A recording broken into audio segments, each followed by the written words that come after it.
ህዝብ ትግራይ ብዝመረጾ ክመሓደር እንዳተገበ በስንኪ ኢዳአታውነት ሓይልታት ይሳቀ ከም ዘሎ ተገሊጹ።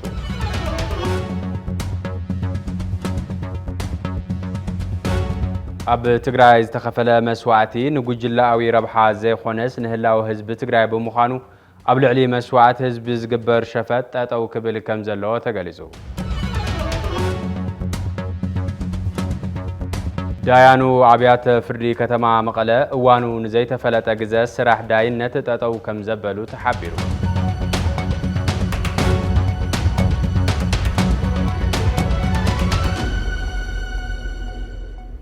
ሰላም ጥዕና ያበለይ እዚ ቲቢኤስ ቴሌቪዥን እዩ። ዜና ዝዕለት ጀሚርና ኣለና ንኽትከታተሉና ብኽብሪ ነድም ሓቢረኩም ፀንሕ በላይ ሳያስ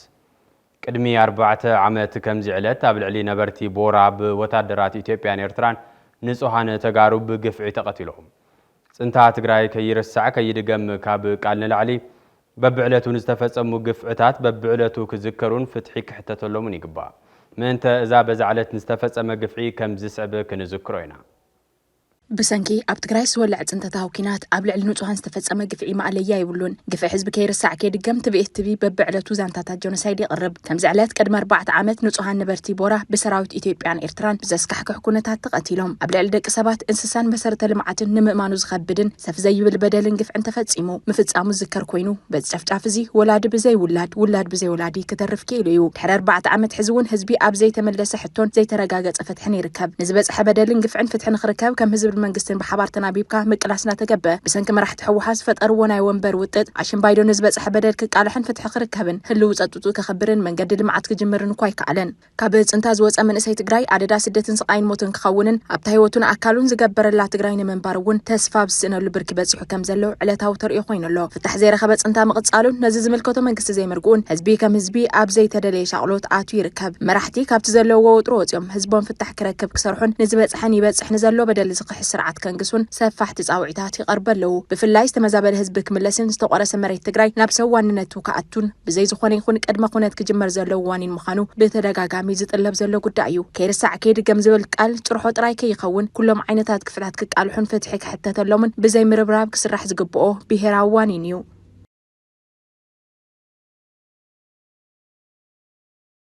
ህዝቢ ትግራይ ብዝመረጾ ክመሓደር እንዳተገበ ብስንኪ ኢዳአታውነት ሓይልታት ይሳቀ ከም ዘሎ ተገሊጹ። እዚ ዝተሓበረ ሎሚ ዕለት ነበርቲ ወረዳ ሕንጣሎን ከተማ ዓዲ ጉደምን ብሓባር ብምዃን ክነካየድ ዝተለምናዮ ዝበልዎ ሰላማዊ ሰልፊ ብኣካላት ጸጥታ ምኽልኻሉ ስዒቡ ንትካልና ኣብ ዝሃብዎ ቃል እዩ ኬላ ተሰሪሑ ንከይተኣትውን ድምፅና ንኸይነስምዕን ተገይሩ ዝበሉ እዞም ወገናት ህዝቡ ሓሳብ ናይ ምግላጽ መሰሉ ክኽበረሎ ኢሎም ብኣፈሙዝ ተዓጅቡ መንበር ስልጣኑ ከምዚ ተሓደገ ዝነገረና ነበር ኣመሓዳሪ ታወረዳ ኣብርሃ ኻልኣዩ በስልኪ ዝሃበና ቃል እንሆ ኣነ ልትኸልኸል ኩሉ ናይ ስልጣን ሓላፍነተይ ባያው ብኣፈሙዝ እዩ ሕዚ እውን ኣብ ስልጣን የለኹ ኢለ ይልኣምን ምክንያቱ ስልጣን ዝህብን ዝሕድግን ህዝብን ቤት ምኽርን እዩ ስለዚ ብህዝብን ቤት ምኽርን ክሳብ ዘይወረድኩ ያው ሓላፍነተይ የለኹ ኢለ ይልኣምን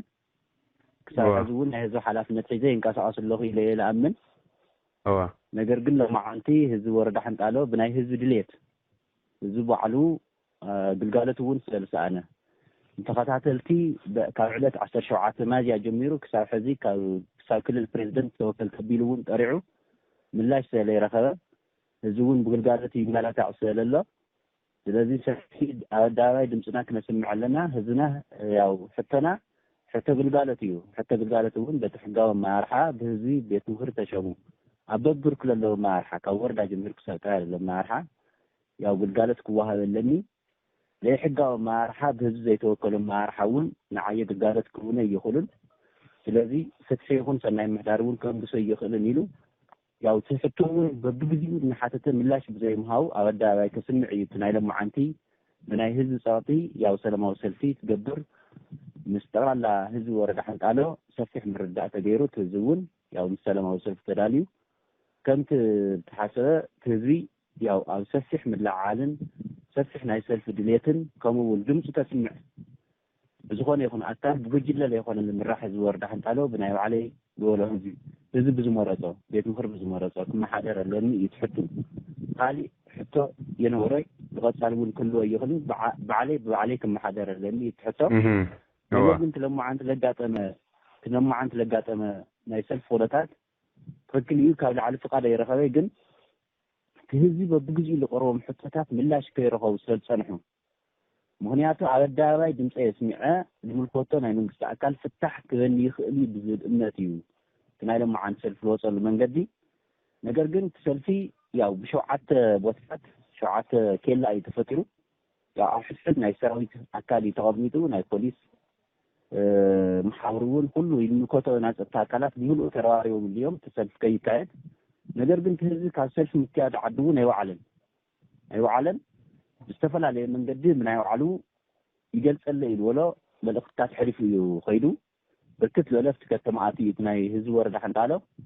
نقدر قلت هزور ده حنتعله ساعات حق الفلت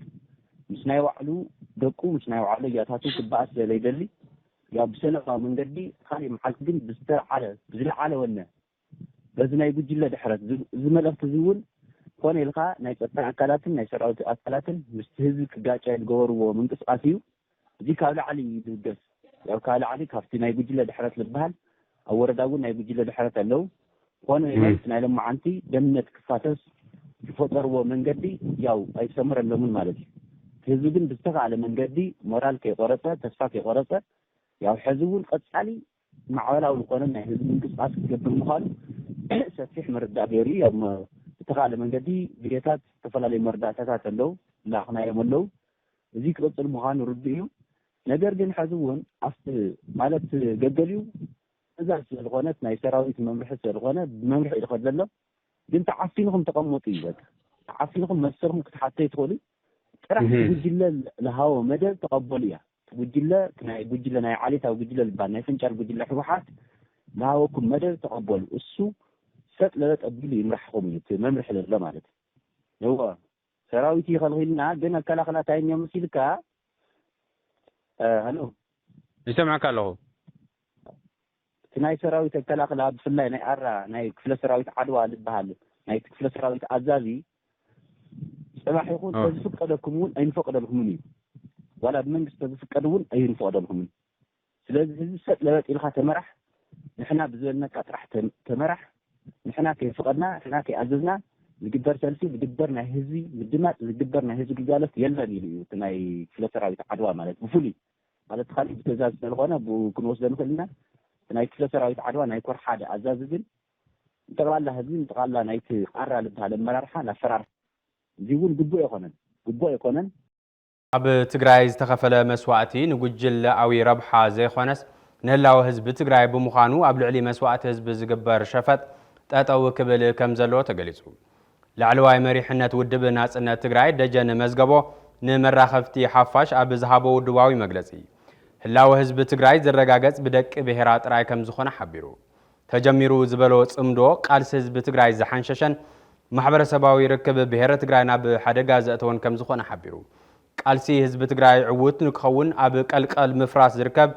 ሕግን ስርዓትን መሊኡ ከይጠፍእ ምትጋህን ሓለዋ ብሔር ምጥንካርን የድልውን ኢሉ ተወሰኸለና ኣብ ዝባን እቲ ኣብ ቀረባ ከም ዝተሰረዘ ዝነገረሉ ውድብ ሕወሓት ዓሲሎም ዝተቃለሱ ሓይልታት ጉዳይ ውሽጣዎም ብማዕዲ ዓደም ክፈትሑ ይኽእሉን እዞም ሓይልታት ንውድቦም ብዘይምጥንን ታሪኾም ብዘይኸውንን መንገዲ ተበታቲኖም ገሊኦም ዓዲ ሃሎ ገሊኦም 4 ኪሎ ተረኺቦም ዝሰምዐ ህዝቢ ትግራይ ክህልዎ ዝኽእል ሞራላዊ ውድቀት ሕዚ ኮይንካ ምልካዕ ዘይከኣል ይኸውን ይኹን እምበር ኣብ እንዳ ቀታሊኦም ዝርከቡ መራሕትን ኣፈኛታትን ተባሂሎም ኣብ ዘይጽቡቕ ማህደር ታሪክ ህዝቢ ትግራይ ምዝጋቦም ኣይተርፍን መፍትሕ ትግራይ ካብ ምድሪ ትግራይ ክሃድን ዘጽዕር ብሔርተኛ ሓይል ትግራይ ነዞም ንህዝቢ ትግራይ ብኳሌቱ ንሰሜን ደቡብን ጎቲቶም ከጥፍእዎ ዝጽዕሩ ዘለዎ ሓይልታት ምላሽ እንትብ ተደጋጋሚ ይርአ ዝጨነቆን ዝጸበቦን እዚ ብሔርተኛ ሓይሊ ሎሚ አንጻር ኩሎም ተጻቦታት ኣብ ዝገበሮ ቃልሲ ልክዕ ከምቶም ኣብ ክልተ ዋልታ ዝረገጹ ኣካላት ታሪኾም ይጽሓፈሎም ሕዚ እቲ ጉዳይ ልዕሊ መጽሓፍ ታሪኽ ኣሎ ናብራ እዩ ህይወት እዩ ህላዊ እዩ ውናት ሎሚ መግለጺ ወደቦ ኣብ ዘቕረበሉ እዋን ምስ ጀኖሳይድ ዝፈጸሙ ኣካላት ዝካየድ ጽምዶ ናብ ሕድሕድ ኩናት ዘምርሕ ከም ዝኾነ ዝሓበረ እንትኾን ነቲ ብመንግስቲ ትግራይ ይኹን ሕወሓት ኢና ብዝብሉ ፍንጫላት ዋላ ሓንቲ መግለጺ ዘይተዋሃበሉ ምንቅስቓስ ጽምዶ ኣፈኛታት ነጺጉ ህዝቢ ዘይውክሉን ዘይመትከላውያንን ጽምዶታት እሞ ድማ ምስ ሓይልታት ጽንተት እንትግበሩ ንርእን ንሰምዕን ኣለና ሕልፍ ሓሊፍዎም ድማ እቲ ዓቕሚ እንዳሃለወና እኳ عقمنا حشيشهم بتدقاقامي زت ألمو علامة ناتنت لومي ناي حقاوي أفلوطك الولاون هزباو قبول النت مسآنن مس قطمهم كم مفرار حكارد كمزوون بواقع بهراو قالسن ناتنت سلطانم كوحسون بديجيتال سراوي تمبيلهم وتم كل كبلو نعزب لنا تقراي بسممع سلام بريتوريا بلا كاب أعناوي كوينات سنتت أنصاراو سلام نبز فتر مدرخ بوليتيكا تساقيرا كوانت نبرت حزقنا مليسا ناب حمس مساتيا تركب إذا حمس زدما كساب كوينات حدن عود كوينات حيلتات قدامن نايموخان كمعبل زخيل حمس مسيو ودعوي أجندا ودبناس إن تثبت تقرأي دما دكتور دجن كم زسعب يبره زي واقع اللهم ودباوي متكلاتن بهراو ربحاتاتن كأدميت سريعو نتصور كالسخ جبر ملؤ متأممان عبزفت نخفتر زجدد وخناتاتون زوم زي تقدس صمدوتاتن كوينات ورا كويناتن زا مساسوليا جزاتاو لونت تقرأي تمزابلاي حزبي حق منجستاو قمنا تقرأي እዚኦም ክገብር ከምልስ ዝኽእል ዓቕሚ ህዝባዊ ቅቡልነትን ኣመኔታን ዘለዎ ብሔራዊ ሓድነት ዘምጽእ መንግስትነት ምትካልን መትከላዊ ኮይንኻ ኣብ ቅድሚ ዓለም ጠጠው ምባልን እቶም እንኮ ሕርያና ክኾኑ ዝግብኦም ናይ ሕዚ ወድዓዊ ኣጀንዳታትና እዮም ምስ ስርዓት ግደፍ ዝግበረ ጽምዶን ህዝቢ ትግራይ ዘይምጥንን ታሪኽ ህዝቢ ትግራይ ዘዋረድን ይብል ደጀን መዝገቦ ምስ ስርዓት ህግደፍ كجبر زخل صمدو زبهالون فتصيمو خلي أي خل لكع كم تبلصقنا كاب تاريخ كاب حلنا ود سبن كن فحقهم لنا يلو تبجيسو جنوسايد فتصملنا سرعات هجدفون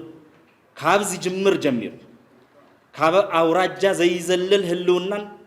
كاب حدا محبرنا أبونا أرجعو زي يبلص قدامن طرح زلو زحاسر زودق محبر سب كهل منبر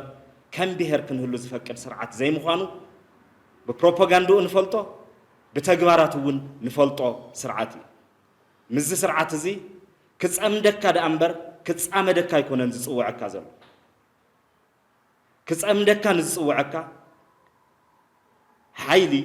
محلف تاريخون تجباراتون نتفلطو حيلي مصام الدخت كون لعلن تحت المبال متعزازه بمخانو طرح زي كونس تبهر كاب كبرو موراد እውን ይዝኸውን ዘሎ ስለዚህ ምዞም ሓይልታት እዚኦም ዝግበር ጽምዶ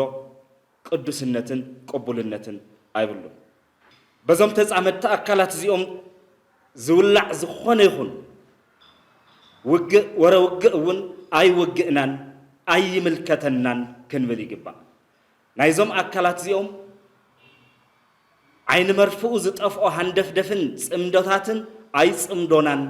أي ملكتنا كنفل يجبا أب تجري زرعي زلو مسرتاوي حطوطات ملاش نخرخبو حبراوي قالسي زيولدو خمز حتت أتي أبومبر حبيرو نايما مهران حطو برتعو خلعل دقفتخ نكون يجبانا ننبعلنا خام بششا وطينا جن تقال سخولع كنسرح يجبا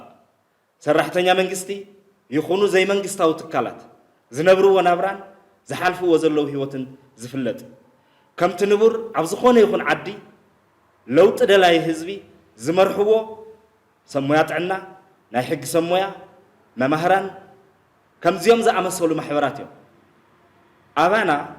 اذا من قسقاسات زيوم بلج بزبلو قطري سينوم نخطفون اتفتحاو ناتاتهم حتىون ملس نخسئنن ناتا جبره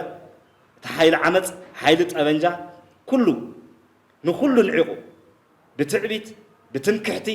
أبزبط حيبلون بزبل مسمس زي تودبنا مخانا سلز فلت كم دل لا يمدا جبره والكاون جلاون هيوتو طرح زي ساس زلو حيلي سلز بزحات زي تملسوا وانينات زلونا حزبنا كم بهرون أبقت على زخونة بهراو فرست زلنا حزبنا إذا فرصة تزيد أتو نايم بالحلفنت نايزولو ده حلفنت مخانو كن جنزبي جبا ملامل دقو زغبره حزب تግራይ ተረሲዑ ናጻ ሃገረ ትግራይ ንክምስረት ዓሊሙ ዝተንቀሳቀሰ ሰራዊት ትግራይ بسنكي حدا ودب تجمعون حزب تجري ببزوبا تخفافيلون تجري نابزيت وصو حدا كتأتو قدام ريحنا تحوعات لعلي كبل أبومبر ودب ناس أن تجري دجن مزجوبا قليتو لومي علت أبزتو هذا ودباوي مجلس يسترخب الدجن بpolitical تسعر ودب بتأمجا تعجبو سلطان تقص عصيرو كبل نتي أب بقرباب بورد مرز إثيوبيا مصر راز تناجرة ودب كسيسو أبعدنان خين نبرن نكن شقرارن يجبر على زبالة دجن عزيز جبرو أكلات جرب بكجزون ناب سلامون حقون قالسو كأتون سويو قصايق على الدكتور دجن تخطاتي لان مرس نسوم زي سرحو نوري أبزي العدي نور خين سرح أين السكف نسوم زي نخو نحنا نخو نوري لن نسوم زي يطفئو نحنا نطفئو أمام يلن أمنم نجار يتسكفون نورن نبورن جلابيت زترجمن زردون زلوا أكلاتهم بزين حسيا بتشكانة قبل زوالده وفيرهم زلوا حيدتاتهم بتناتهم تشكانة لك عايقت أمنا لهم بهراو حاليوت حزننا خوني خل جن بهراو حاليوت زي يردوا حيدي تابي هري فرسال نزه هاجر كتكون زتق على سنالان زهاجنا يعني عدي بزوباتات كفافي لوالو بخبابتات كفافي لوالو فريسال ملأ حزب تجري دقو جبيرو دم كفيلو زت عايشو بهراو حيلي بهراو تكال TDF زبهال تكال عب سلسة بربعته جمامع ويركب قاليو حرام ريت الله قاليو عبد الله قاليو كل جداديفو هيوت خد حنا الله بزخ البوت الله كمزي غيرو تكالنا زفرسه حيلي إذا حيلي زين خنقتم إذا نورئي ونولو كايدا كهلي أيقبان بpolitica سعرنا ينا بpolitica بدبلوماسي قدمون سعري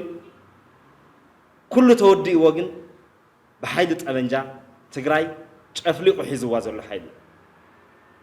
كل حل في ودما بحيدة أبنجا مس حيدة تسنتت يزامد الله يتأمد الله مجز عدنا هجدف زفرار حنا سبات كوينا لنا مجز مريتنا محبق قد قاد يبلو خمن يبلونا له بهر ناس لزبلنا عدنا ناس لزبلنا انت نحنا عدنا قديفنا نام نخود يبلنا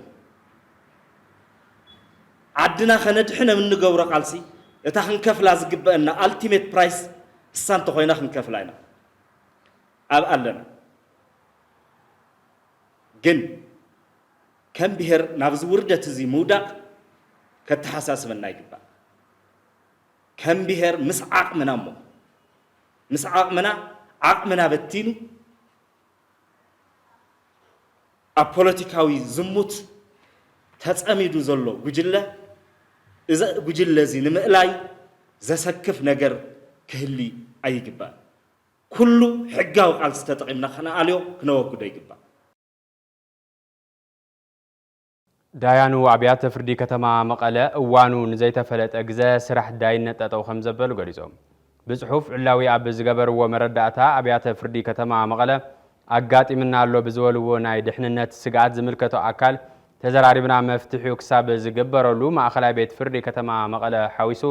أبيات فردي شوعاتي إنك فلا كتماتات داينة أقل قلت توابلنا لنا كبل حبيرو كابك أربع ونابزي زرع زلو تاوي خونتاتن أب أكلات تايس عبالو زبها لسقطن تكالات هزبي بفلايد ما أبيات فردي كساب معصا ومبصحو نبوزحات زت حساسة بخوين اللو متنخار بهراوي عاقمي قدامنت كوهابوز قبا وانين مخانو ጉባኤ ህዝባዊ ርክባት ኣብ ዘውጾን እዋናዊ ጉዳይ ዝምልከት መግለጽ እዩ እቲ ጉባኤ ኸይዱ ጓና ዝዕድም ኣብ እንዳ ሓራዲኻ ዝሕድር ኣብ ዝባን ወገንኻን ወዲ ብሄርኻን ዘፍርድ ንወገን ዘጉሂ ንጸላኢ ደስ ናብ ዘብል ኣብ ታሪኽና ተራእዩና ብዘይፈልጥ ሓደጋ ብሄራዊ ሓድነት ኣቲና ስለ ዘለና ኩሉ ትግራዋይ ብእውነ ክቃለስ ኣለዎ ኢሉ ትሕዝቶ እቲ መግለጺ ከም ዝስዕብ ክቐርብ እዩ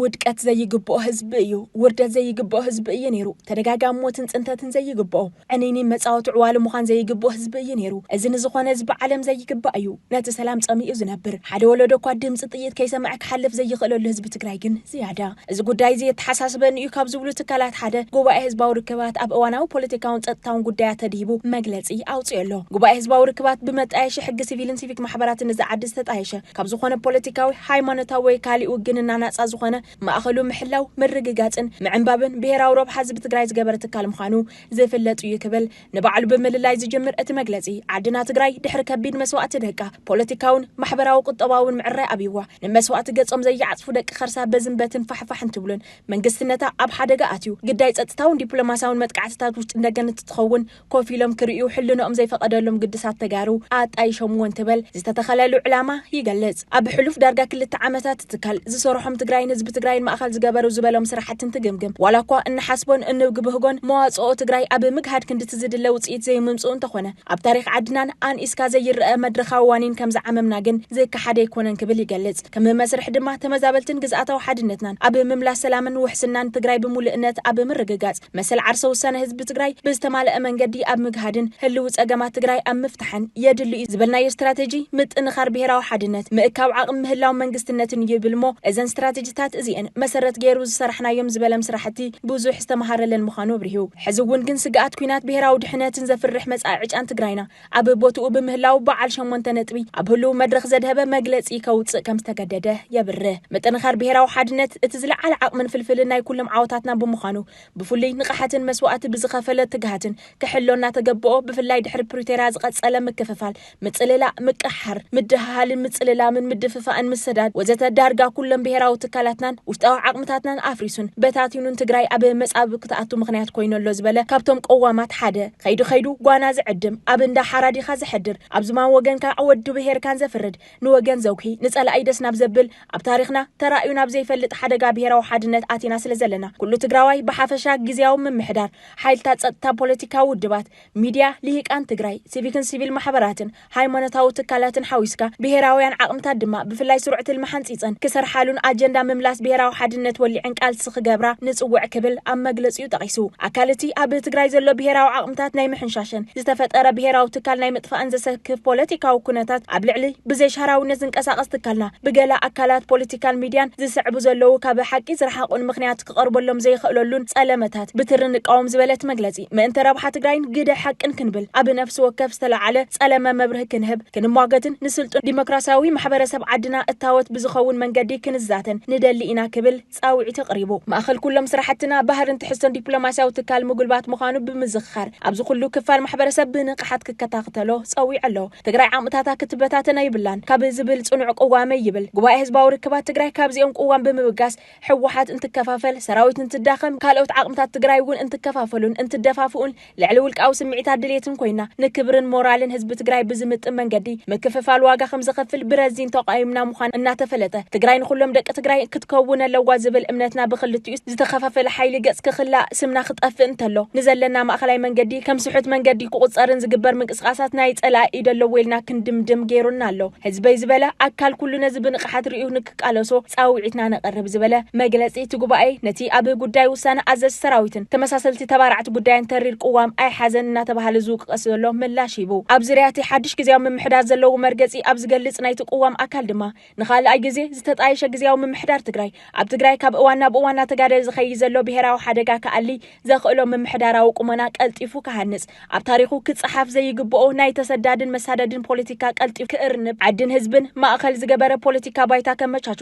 ብሄራዊ ዓቕምታት ክእክብን ተስፋ ትግራይ ከጥጥዕን ልዕሊ ኩሉን ናይዚኦም ኩሎም መእሰርን ድማ ነጥብታት ዝስምምዕ ፕሪቶሪያ ህዝቢ ብዝፈልጦ ቁሉዕ ትልሚ እናተመርሐ ክፍጸም ጸዊዑ ከም ጉባኤ ህዝባዊ ርክባት ትግራይ ኣብ ሓደ ዝገበሩና መሰረታዊ ጉዳያት ሓቢርና ንምስራሕ ዘለና ድልውነት ክንገልጽ ንፈቱ ክብል መርገጽ ይፍሊጡ ትግራይ ዓዲ መንእሰይ ከም ምዃና መጠን መንእሰይ ድማ ግዳያት ዝደማው ኪናት ብምዃንኩም ዝሰዓበ ከቢድ ኪሳራ ኣብ ግምት ብምእታው ሕዚ ይምዕብል ኣብ ዘሎ ፖለቲካዊ መድረኽ ንቑሕ ተሳትፎ ክህልወኩም ዕጫ መጻኢኹም ኣብ ዝውስኑ ማሕበረ ቁጠባዊ ፖለቲካዊ መድረኻት ቀጥታዊ ዝኾነ ተሳትፎ ርክብን ሃልዩኩም ኣካል ትግራይ እተካይዶ ዘላ መዋጽኦ ናይ ምንዳይ ቃልሲ ክትኮኑ ንጽውዕ ዝበለ መግለጺ ጉባኤ ህዝባውያን ርክባት ትግራይ መንእሰይ ሕምብርቲ ቁጠባ ዓዲ ክትኮኑ ረብሓኹም ብግቡእ እንትርድኡን ኣብ ምግባር ሓዊሱ ጉባኤ ህዝባዊ ርክባት ንድሕንነትኩም ንመጻኢ ተስፋኹም هداخمن عدخمن تجراي كهلوان انتبهجوا بهراو قمنان حجازي جدا كم زصاوت كنا الرجاج سألكم ندل كبل منعسي كهلوم زجبا نايك ألتبرك جاليسو تجوا إن منجست فيدرال أبز قربات أوعيد منجست فيدرال بعل بتصحيت وعلى بريتريا بمخان ترايزي كونس كم حدا العلاوة حجر إيه زمر حزب الحيلي مريت تجراي بحجة منجست مسارتنا بقدم خلت تشحن 10 سلسلة زنبورك ملس كب حيل تات مكل خال إثيوبيا وسأزلوا عتقات عتقام كفتحن كابت بوتا كوتون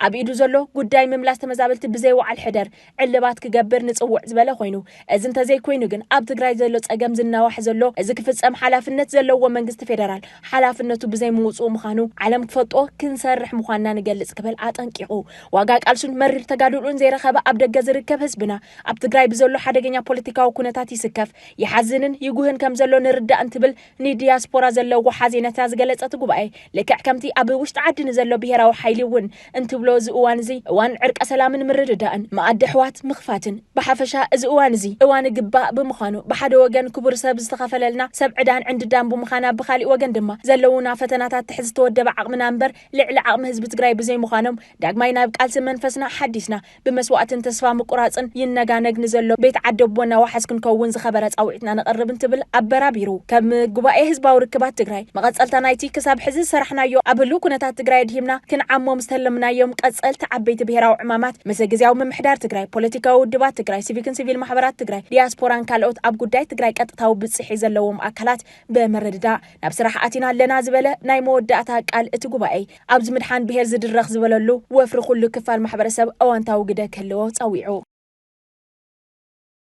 دحري ساعات 3 مشت كابنا بن منقسقاس تخلخلنا ናብ ቤት ጽሕፈት ትራፊክ ኸይድና ግቡእ ምላሽ ክንረክብ ኣይከኣልናን ዝብል ጥርዓን ዘለዎም ሰባጃጅ ጸገሞም መንግስቲ ከም ዝፈልጦን ፍታሕ ከም ዝግበረሉን ተገሊጹ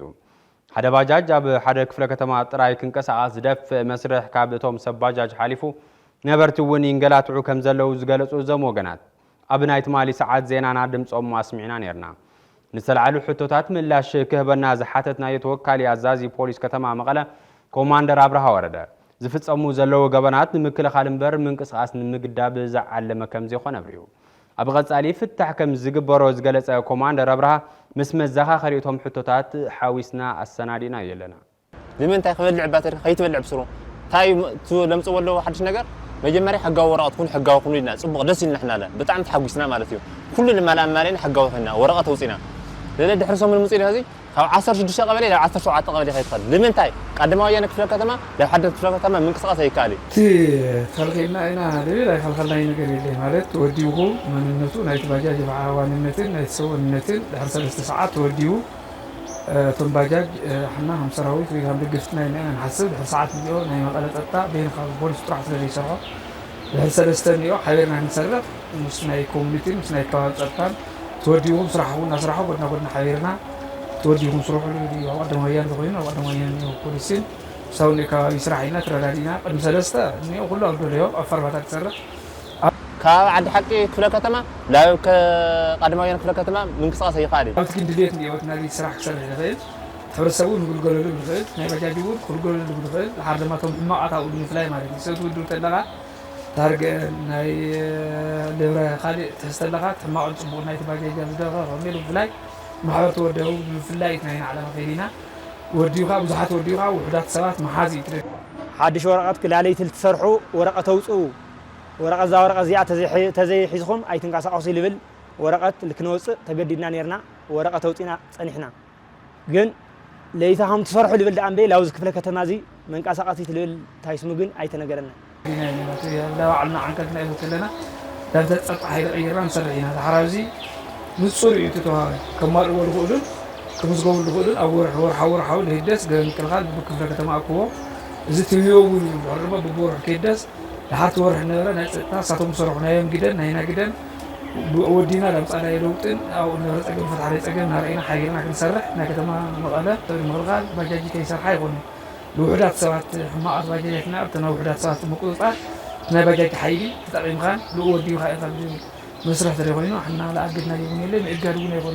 أفريقيا خد مسجي خسرع مالت مئجار يقول تكاوت تقول يخلقنا أما تاينا تراد أنا لا تي كان سقط مسلسلني أو دليل وصرحو مسلسلني يقول أو دليل أو أدوانينا تقولون وأدوانينا حدنا تقولون حدنا كوقا طول الغيل ورحوا دسات دهراز نقول إلى أهليو بس محاورنا فتشنا كنا بلون غينا كعادة إحنا ريبورتي اللي تبيو الحرامو طلعنا ليجن ذكر الصراحة اللي قلنا ያው ክነድስልና غينا نيرنا قدام ያና خدو ገና ይካወር ካብዘዋ የመጸና ይገለ ለምሰል ደምና ሕዝግን ለይቲ ብዘይ ተደለየ ማለትስ ይሕዝና አለው ተወረቀቱን ይሙንጥልና አለው وانا اقول بقرا على زواك موت يقول اليوم زي اشكاع خزق قررنا ولا يهلي هالي ግን ጥራን ሰሚዕና قلت سلطن كواهم تلقارات صوب ما بتلنا يفسروا ምንም ጸገም ነው ሆነ تحقلي ነገርና ሲ ተኸይድኻ ወረዳ ካብዘዋ የመጸናይ መምርሒ አይነወኩም ይውልኻ ምሸት ከዓ ቃዞምና ቀበሌ ገለል ዞርኒ እውን ይሕዝኻ ፖሊሳት እውን ከም ይሕዝኻ አይርድልኻ ሲሎም ዝምንጥልኻ ዝስራሕ እዚ ዝገበን እዚ ፈጺምኻ ልብል ይኾነ ካብ ሓንቲ አንጎሎ ለሓንቲ አንጎሎ ካብ ሓንቲ ክፍለ ከተማ ለሓንቲ ክፍለ ከተማ ተንቀሳቒስካ ብዝብል እዩ ለለቱ ቅፅዓት እምበይ ዝስራሕ እዚ ጥፋኣት ተጥፊኻ ብዝብል ተትኾን ነይሩ ያው ብጥፋኣትና ለይንቆፅዖ መንገዲ ናይ ልዕሊ ሕግ ንኾነን መንገዲ የለይ እሱ ታ ህድሳት ላይ ምግባር በዓም ስራሕ እያ ህድሳት ላይ ገበራ ማለት እኮ ወረቀት አውደም ነው ማለት እዩ ወረቀት ይሰርሕሎ ማለት እዩ ህድሳት ድሕር በዓልና ህድሳት ካሊእና ለይሃብና ስፈላለይ መልክዕ ወረቀት ይታደሰ ማለት ብዋይ ትሰርሒ ማለት ኣይኮነን ኣና ናዲስ ነወርሕ በዚህ ኢና ኢና መምርሒ ትይቕፅዓለና ኢና ማለት ላሎይ ተባሃሉ ቦታታት ረኸቡ ምክንያቱ ኣብ ትወደውሉን ኣብ ትወደውሉ ካብ ትወደውሉ ወፃእ ክሰርሑ ኣይኽእሉ ምክንያቱ ፍቃድ ዝሃቦ ቀደሞ እየ እንትኽእሉ ቀደሞ እየ ይሰርሑ ፎቶ لا بحرقات مالتي ويل سعد خشجري وي بليفيا بارريه مالتي تاي غورنا نلنا احنا حقاويت كنا سرح نسرح ناس للناسي كي يسرح لمن تاي اندي احنا تغاري كنا سغمات كن خزق اليوم صوب فوتو دينا من تلورهم مصغبرينا مسانا قريو ببور حديم كام سدنيو او يقرب او فوتو هنا كانا يدخل كاو من يصغم انا تطقم تليو الفوتو مسوم يصغمون فتينا نمعرارين نزقد دي ارس برسنا مسوم دك رايو حواتنا ايوم نايتعرس خفاليو بعثن محاضر يمزنا فلتنا هنا فلاني تفقيدنا هنا كودو غيرنا هنا حقاو الخنصر حقاو سرح كسر فقينا هنا اينا بلالي ما دش تحقي فلوت غيرم بوتا تقصعنا طبو يرو حق زي غنا سيلمنا علم حقي بنت ناوصو لاناس يچغرنا لو نغين نسرح ساعه 3 جزائيتي مس بيتسوي خواقع حጫወት بزنه سرعت كدقسكو يدلكو بطعم يلدلي ግን ንወል ዓስለስን ግዴታ 24 ሰዓት ተሰርሕ ለና ማለት ነው አና አውቶ ቦታ አይ አውቶ ፍቃድ ተወን ቦታ ተቆይ ለወጻዕ ራቢ ከዙን ወጽዒኑ ሊ ተወጻዕተሊ መጽኢ ሆሊ ነው ቦታካ ዝጉን ክንሮ ይለና ግን አይቀጣናይ ሰምሩ ወልዶት ምክንያት ሰምኩሊ ሆሊዮም ተሐቅ ግን ሰርሕላ ዝል ቦታ ሰርሕላ ዝል ከባቢን ክፍለ ከተማ ነጽራ ስለኔና ካውዞ ወጣት ቆይ ነው ቁጥዕዩ ለምንታ አይተፈወደም ተወርቀት ጀመኒዮ ታማሚና ተወርቀት ይናይ ይምቆጻሪን ናጠጣ ብርምቸና ደኦም ብርምቸው ገርና ወጽና ስለኔና ለርሰለስተው ስለሆነ ቀምሰለስተቆ ወርሰለስተኮ መብዛሕቲው ሁሉ ለይደለኝ ለይትሪ ሰራኒ አዲሰራ ብድዴቶም የምን ዝገቡ ግዴታ የም እና ኣብዚ ከመዓራር ለክል ክፍተታት ልይ ፈዝጉም ሶም ኮይና ኣብት ኮሚኒቲውን ኣብት ክለታ መምቃሪዮም ፍታሕ ልይዩ ብዙ ጸገም ነው ይሆን ተዋና ናጸጥ ሓገዝ ኮንዮ ሃይራን ሰርሆ ልዕድ ክፍጠርኒዮ ተንማቃት ገብራ ድሕር ኩልና ተቆጣጢርና ይም ሶምና ሓናን ኣብ ሓደ መጽላ ተፈረሰን ሕርግልጋለት ኮይና ምንም ቲ ናይ ወረቀቱ ተርፎ ድኽል ዕድል ክልል ትዲ ድሕር ጸፊፉ ድሕር ጸሪድ ተዋና ዓላማናት ናይ ከተማ ጸጥታ ምጽራይ ምጽፋፍ እዩ እዚ ድሕር ሰላም ጌርና ይሓቢርና ሶሙና ሓናን ካልእን ኮይና ቲ ናይ ድሕር ሰዓት ባህል ወረቀት የገለና ተርፎ ንኽእሊና ተዋና ታዩ ናጸጥታ ኩነታት ምርግጋዕ እዩ ቶማ ዋኒ ሕማቅን ጽቡቅ ባጃጅ ምፍላይ እዩ ተንድማ ገብራ ልኽእላ ኣብ ሃንጊ ኣብ ኸትሪ ኣብ ምንጠላት ዋፈራ ውሕዳት ባጃጅ ልምሓጢት ዋና ዓላማና ንምቁፅጻርን ናይ ከተማ ጸጥታ ድማ ምስ ኩነታት እኒኦ وحسن مقبار تري خوينو إذا قد صار لي كوني خيلو وتروح صار لي ناي خونا بس جاوزي وسني خونا تسكعنا طفل مصرحينا هر حاويرو ما قلنا خونا مصرحة هرزني راو سلام راو نور تمريسو احنا تربان له كن قد فون خلينا إذا بعلنا راو طعنا ييو ومصوم ترانا ترحنا ييو لتكتما جزياو مفتحينا لأغلطنا ييو لهرت كتما سلام وحس سلام غيرنا خوينا ليه فتحنا قريلي أبو موداتا تبيس تي سرع فنوكاب زجمرلو غزا جميرو كساب حزي ببورحو فولي تخرت النافله قنديواني نزينان مدباتن كخونا غبره ممصو زذكريو ابزور حزي ورحي غنبوت دما قندي تخرت كالنا قومونا غزاو ممحدار زملكت يخون تግራይ حماق يطبق يدخم يطنكر መንግስትነት ክህልው አለው ወካብ ዝብል መበገሲ በዛዕባት ምን ወፍርን ትግዛው መምሕዳር አብ ዜናን መደባትን ትካልና ብፉሊ አብ ምርአይ ንርከብ ካብዚ ግዛው መምሕዳር እዚ ተጽቢት ዝግበሩ ጠለባት ህዝብን ድሌትን ብሔራዊ ትካላትን አብ ንርኤሉ ናይ ትኹረት አንፈትና ድማ ንሎሚ በዝዕብት ሕዝቶ ከናልዑሎ ኢና ሓንቲ ዓዲ ጅግና ብምኽባር አቢላ ብምሕብሓው አቢላ ናይ ጽባሕ ጀጋኑ ከተፍሪ ዕድል ይባ زي كجبر تزي خايلو ناي صباح جانو انت زي هاليومنا صباحنا كولومي زحمقه خوينو مننتنا ون كم يواهروا عشحات عمتات تشاجيروا وانا زبصها او قصالي حدغا فقطمو سلازخل ز حدغا زي نمتراف لومي محبار لومي مسمار لومي متحققاز يدلي جግንነት ኮፊልካ ዝመጽእ ናይ ክብሪ ካባ ይኮነን ጽዒርካ ሓቢርካ ሰሚርካ ተሓጋጊዝካ እዩ እሞ እስካዕ ሎሚ ሓቢርኩም ሰሚርኩም ተሓጋጊዝኩም ተን ዝከኣላ ጌርኩም ብዙሓት ቆስልታት ጀጋንና ዝፈወስኩም ኩልኩም ክብሪ ይግባኩም ክብሪ ትግራይ ስለ ዝኾነ ተን ዝተረፍና ኩላህና ኢድና ሓዊስና ዝዓላማ እዚ ሓጊዝና ከምዚ ዝመሰለ ዓላማ ዝተሸከማ ብዙሓት ተካላት ክምስረታውን ሞራል ሂብና عدنا لومي كوزلاتو وزيا مننتنا تخويرو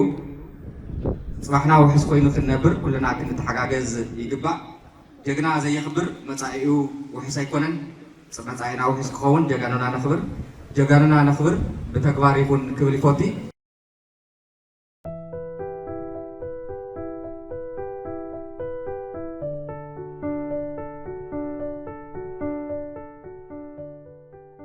كبراتن كبرانن زينا زعلت كتر مصوت صنحكم يمثل نيرو مسترف مدلواتي بيس حبيركم ناصنحو سلام